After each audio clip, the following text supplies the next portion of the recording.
بسم اللہ الرحمن الرحیم۔ کن دنوں میں روزے رکھنا حرام ہے؟ نمبر 1 عید الفطر اور عید الاضحیٰ کے دن۔ بخاری کی 1991 نمبر روایت سے پتا چلتا ہے، 1993 میں بھی یہی بات ہے، اور مسلم کی 1138 نمبر پہ۔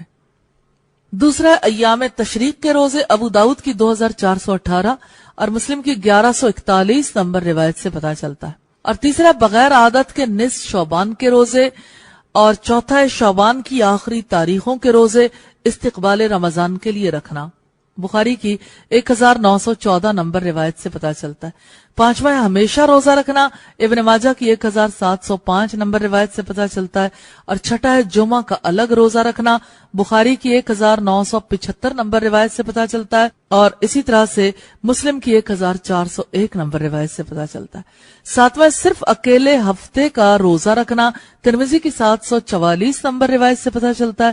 اور آٹھواں مشکوک دن کا روزہ رکھنا، ابو داؤد کی 1334 نمبر روایت سے پتا چلتا ہے۔ اور نواں ہے روزے میں وصال کرنا، بخاری کی 1966 نمبر روایت سے پتا چلتا ہے۔